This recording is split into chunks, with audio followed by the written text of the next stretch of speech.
2015년 11월 28일 토요일 해법을 시작하도록 하겠습니다.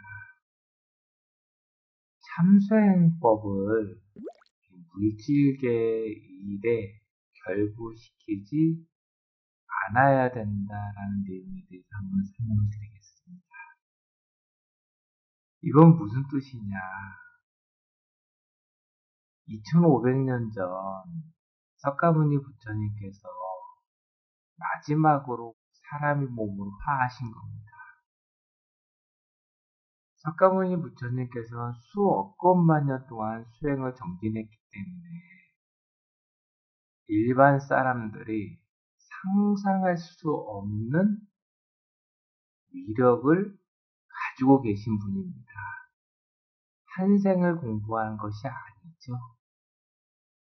그런데 지금 물질계에서 삶을 살아가고 있는 여러분들을 포함해서 모든 사람들은 윤회를 알지도 못하고 이해하지도 못하고 한 생이 전부로 알고 삶을 살아가고 있기 때문에 수억건만 년 동안 수행을 정진해서 깨달음을 얻으신 부처님에게 한 생의 일을 부탁을 하고 있는 것입니다. 석가모니 부처님, 제 아들이 좋은 대학에 들어가게 해주십시오. 석가모니 부처님, 저의 가족이 건강하게 해주십시오. 석가모니 부처님, 좋은 배우자를 만나게 해달라. 또는 제 남편이 진급하게 해달라. 또는 극락세계에 가게 해달라. 부처님에게 이런 것을 부탁하는 것이 아닙니다, 여러분. 부처님께서 그런 걸 들어줄 리도 없을 뿐더러 수행자는 상상할 수 없는 위력을 가졌다라고 얘기를 했습니다. 자, 한 생의 행복을 주는 것이 아니라 한 생을 넘어서 윤회의 행복을 수행자는 주는 것입니다. 그래서 2500년 전 석가모니 부처님께서 물질계의 사람의 몸으로 화하셨을 때 부처님을 만난 많은 영체들에게 후광을 주신 겁니다. 후광. 자, 후광이 이해하기가 어렵기 때문에 쉽게 이야기를 드리면 개미 한 마리에게 지리산만한 빵덩어리를 준 것이죠. 한 생에서 먹다가 개미는 죽습니다. 그러나 그 빵덩어리는 사라지지 않습니다. 한 생의 기준에서는 이해할 수가 없는 내용이고 윤회의 기준으로 바라본다라고 하면 그 개미가 육조윤회를 반복한다라는 것은 동물로 태어나고 이런다는 뜻이 아니라 후광을 받은 영체는 사람으로 태어나고 죽음 후에 극락세계로 흘러가는 것입니다. 사람으로 태어났다라고 하면 사건, 사고도 없고 질병도 없고 불편한 인연도 만나지 않고 금전을 초월하고 상위 1%라고 이야기를 제가 드린 적도 있습니다. 정말 부귀영화를 누리는 삶을 살아가다가 죽으면 극락세계에 가고 이런 삶을 개미 한 마리가 지리산만한 빵을 다 먹을 때까지 반복하는 것입니다. 이것은 듣고 그렇구나가 아니라 한번 깊이 있게 사색을 해보셔야 됩니다. 얼마나 석가모니 부처님에게 큰 복을 받았습니까? 부처님을 2500년 전에 한 번만 보더라도 지리산만한 빵덩어리를 받은 것입니다. 2500년이 지난 지금은 참수행자님이 물질계에 계십니다. 그러면 여러분들은 이미 참수행법을 정진하고 있기 때문에 마음속에 후광을 받았습니다. 그러면 여러분들 앞으로 어떤 삶을 살아가느냐? 죽고 난 후에 극락세계에 흘러가고 내세의 사람으로 태어나서 부귀영화를 누린 삶을 살아가고 다시 극락세계에 흘러가고 부귀영화에 누리는 삶을 살아가고 이런 삶을 아주 오랜 기간 동안 살아가는 것입니다. 며칠 전에 한국의 전 대통령께서 서거를 하셨는데 어디에 갔는지 아무도 알지 못합니다. 그거에 대해서 참사행에서도 이야기할 내용은 없습니다. 그러나 모든 영체는 육체가 소멸되고 나면 영의 세계 또는 사후세계로 흘러가는 것입니다. 그리고 물질계에서 선을 많이 심어 놓았으면 극락세계에 흘러가고 악을 많이 심어 놓았으면 지옥으로 흘러가는 것이죠. 여러분들이 열심히 공부를 하는 이유는 한 생을 잘 먹고 잘 살아가기 위해서 공부하는 것이 아닙니다. 이렇게 이야기를 드리니까 한 생은 불행하게 살아간다. 이건 더더욱이나 맞지 않는 이야기고요. 여러분들이 한 생에서 참생의 기준대로 올바르게 세상의 모든 일은 내 탓이고 바른 언어, 바른 태도, 바른 행동으로 삶을 살아가려고 노력하면 삶의 불행 고통은 모두 사라지고 행복한 삶을 현세에서도 살아가고 한 생의 행복을 넘어서 앞으로 영원하고 영구하게 소멸되지 않는 참 행복을 얻기 위해서 여러분들은 공부를 하는 것입니다. 많은 분들이 수행을 정진하는데 본인이 이 수행을 정진해서 무엇을 얻는 것인지를 모르고 공부를 하는 분들이 대부분입니다. 그러니까 왜 모르느냐? 정도의 공부를 하는 것이 아니라 외도 사도의 공부를 정진하기 때문에 내가 어떤 단계를 정진해 나가고 어느 단계에 도달했을 때 어떠한 것을 얻게 되는지를 아무것도 알지 못한다라는 것이죠. 내가 지금 정도를 공부하고 있는가, 외도 사도를 공부하고 있는가. 일반 분들은 이것도 알지 못하고 어떻게 구별하는지조차도 알지 못할 것입니다. 만약 정도를 만나서 공부를 한다라고 하면 계속 변화되는 모습을 발견할 수가 있습니다. 그러면 여러분도 생각을 해보십시오. 내가 참생을 만나기 전의 모습과 현재의 모습이 어떻게 달라졌고 현재 달라진 모습이 끝이 아니라 앞으로 내가 부지런히 정진을 해 나간다고 하면 현재 변화된 모습보다 몇십 배, 몇백 배, 몇천 배, 몇만 배 끊임없이 성장해 나가는 것이 정도의 공부를 정진하는 것입니다. 그래서 석가모니 부처님께서는 수억 건만 동안 정진하셔서 계속 성장했기 때문에 참생의 기초가 심어지고 아라한, 실제 사람, 신선, 대자유인의 위치에 도달하는 것입니다. 성장하지 않는다라고 하면 한 걸음도 나아갈 수가 없었겠죠. 그럼 정도의 공부가 아니라 외도 사도의 공부를 하게 되면 아무것도 변화되는 것이 없다라는 것이죠. 수개월, 수년, 수십 년을 공부한다고 하더라도 내 삶이 변화된 것이 없고 나 자신 역시 아무것도 변화되지 않았다라고 하면 외도 사도의 길을 걸어가고 있는 것입니다.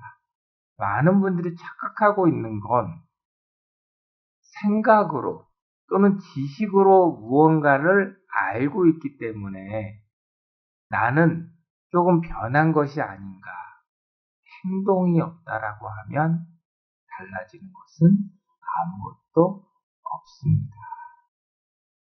저번 시간에도 이야기를 드렸지만 마음 공부를 정진하는데 마음이 어디에 있고 또 마음의 구조, 선악에 대해서 알지 못하고 영의 세계의 구조라던가 육도 윤회에 대해서 알지 못하는데 어떻게 정도의 길을 걸어갈 수가 있는지, 어떻게 마음 공부를 정진한다라고 말을 할 수 있는지, 여러분 역시 참수행을 만나기 전까지 어느 것이 정도고 어느 것이 외도고 구분을 하지 못했을 것입니다.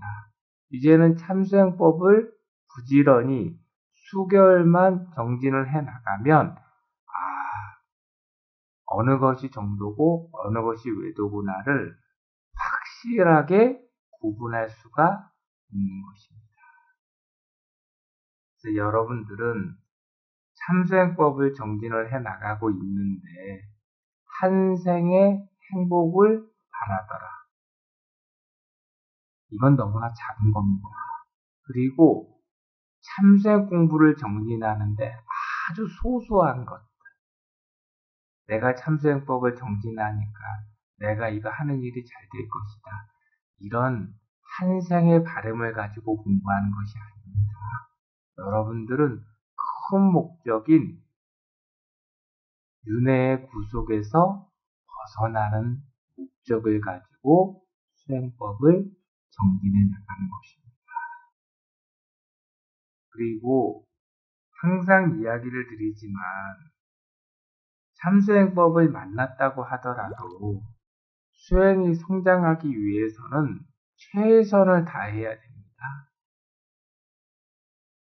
참수행뿐만 아니라 내가 가족 간의 생활을 하더라도 또는 직장 생활을 하더라도 사회생활을 하더라도 하루를 보내더라도 최선을 다하는 삶을 살아가야지만이 한 걸음씩 성장해 나갈 수가 있습니다. 여러분들 일주일 동안 어떤 삶을 살아오셨습니까? 한번 되돌아보시기 바랍니다. 수행자는 매 순간 오늘 하루 내 마음속에 선을 축적하였는가 또는 얼마만큼의 악을 소멸하였는가를 매 순간 반성과 참회를 통해서 한번 되돌아봐야 되는 것입니다. 물질계의 일에 신경을 쓸 시간이 없는 겁니다. 매 순간 최선을 다해야지만이 내 마음속에 선인 행복이 축적되는 것이기 때문에 한 생의 금전과 명예와 권력과 지식은 육체가 소멸되는 순간 사라져 버립니다. 그러나 여러분의 육체와 공존하고 있는 본체 속에 마음 속에 선을 축적한다라고 하면 앞으로 영원하고 영구하게 소멸되지 않는 것입니다. 이것을 분별을 하셔야 되는 겁니다. 한 생에서 성공을 했습니다. 라고 이야기를 하신 분도 있을 것입니다. 그러면 한 생의 성공이 올바른 것인가? 윤회의 성공이 올바른 것인가? 어느 것이 옳은 것일까요? 당연히 윤회에서의 성공이 옳은 것이죠. 그리고 성공에 대한 개념도 잘 알지 못하는 것입니다.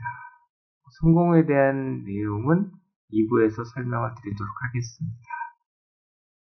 그래서 한 생을 이해를 하느냐, 윤회를 이해를 하느냐에 따라서 생각관념이나 또 세상을 보는 시야라던가 또 윤회를 보는 시계라던가 모든 면이 달라질 수 있다는 것을 잊지 마시기 바랍니다. 외도 사도에서는 한 생이 전부라고 이야기를 합니다. 그런데 지금 여기에서 원해서 태어난 사람이 없고 내가 원해서 살아가는 사람이 없습니다. 그러니까 왜 태어난지도 모르고 왜 살아가는지도 모릅니다. 당연히 죽고 난 후에 어디로 가는지도 모르죠. 근데 외도 사도들은 절대자를 만들어 놓고 절대자가 이런 세상을 만들었습니다. 라는 거짓말을 퍼뜨리는 것입니다.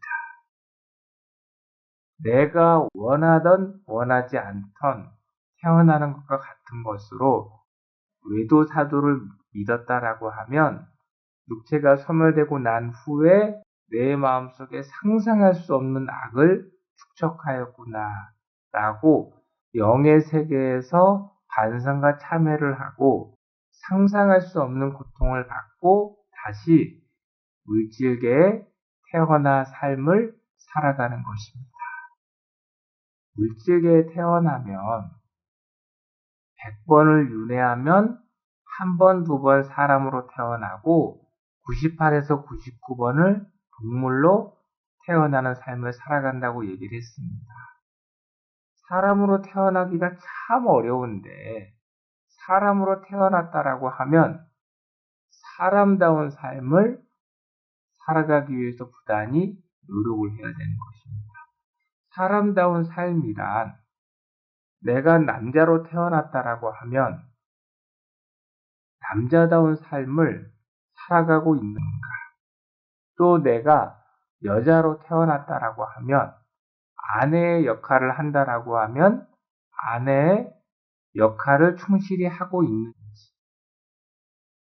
이 시간에도 사람으로 태어났는데 동물보다도 더 못한 삶 또는 상상할 수 없는 악을 축적하여 나가는 삶을 살아가는 사람들이 너무나도 많습니다. 오히려 그런 사람들은 사람으로 태어나기보다는 축생, 동물로 태어나는 것이 더 나을 수도 있습니다. 동물은 악을 쌓지는 않습니다. 그러나 동물의 삶을 살아간다라는 것은 동물의 승질머리와 못된 습성이 마음속에 심어지는 것입니다. 내가 원하던 원하지 않던 여러분 역시 수행자는 내가 가지고 있는 성격과 습성을 성품과 품성으로 바꾸어 나가는 삶을 살아가기 위해서 매 순간 부단히 노력하여 나가는 것입니다.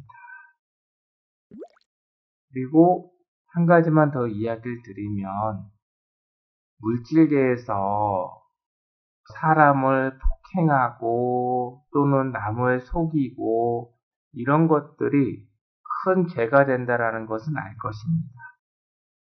그에 못지않게 큰 죄가 되는 것이 만약에 한 가정의 남편이라고 하면 금전을 벌어오지 못해서 가족을 굶긴다라고 하면 영의 세계에서 아주 큰 고통을 받습니다. 본인의 위치에서 역할들이 있습니다. 아내분의 역할, 남편을 잘 도와서 아이들을 잘 성장시켜 나가는 이런 역할을 잘 하지 못했다라고 하면 영의 세계에서 상상할 수 없는 고통을 받는 것입니다. 회사를 운영하는데 회사 운영을 잘못해서 많은 직원들을 고통스럽게 한다라고 하면 이거 역시 영의 세계에서 고통을 받는 것입니다. 내 역할을 다 해낸다라고 하면 성공공덕을 마음속에 쌓는 것이지만 못한다라고 하면 악을 내 마음속에 축적하는 것입니다.